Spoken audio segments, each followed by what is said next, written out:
దేవాదుల ఎత్తిపోతల పథకం పనులను యుద్ధ ప్రాతిపదికన పూర్తి చేసి రైతులకు సాగునీరు అందించడమే రాష్ట్ర ప్రభుత్వ లక్ష్యమని ఉప ముఖ్యమంత్రి బట్టి విక్రమార్క స్పష్టం చేశారు.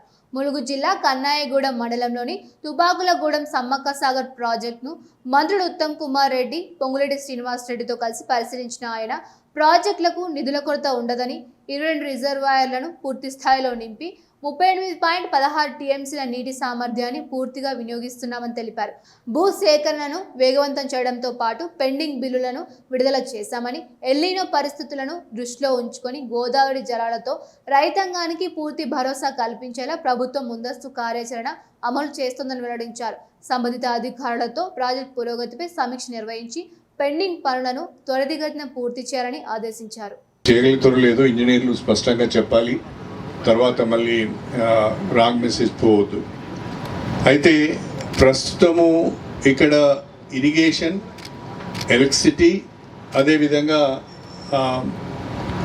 ఇక్కడ ఈ పంప్స్ను కాంట్రాక్ట్ తీసుకున్న సంస్థ మెగా వాళ్ళు, ఈ ముగ్గురు కూడా పర్ఫెక్ట్ కోఆర్డినేషన్తో పనిచేస్తేనే ఈ పంపులను మనం నడిపించగలుగుతాం.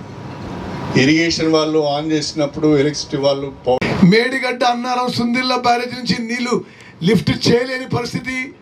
ఎందుకంటే కమిషన్ల కకృతి కోసం, లోపభూయిష్ట నిర్మాణంతో, poor design, poor construction, poor ఓఎండ్ఎంతో ఆ 3 బ్యారేజీల్లో నీరు నిల్వ ఉంచలేని పరిస్థితిని క్రియేట్ చేసింది గత బీఆర్ఎస్ ప్రభుత్వం.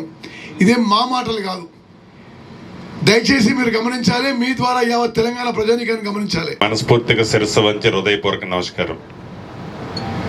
ఈ దేవాదుల ప్రాజెక్టు ఆయకట్టు సుమారు 6,14,000 ఎకరాలు. ఈ 6,14,000 ఎకరాలు ప్రధానంగా ఉమ్మడి వరంగల్ జిల్లాలో 92% ఆయకట్టు ఉంటే 7-8% నల్గొండ ప్రాంతంలో కూడా కొంత కవర్ అవుతుంది.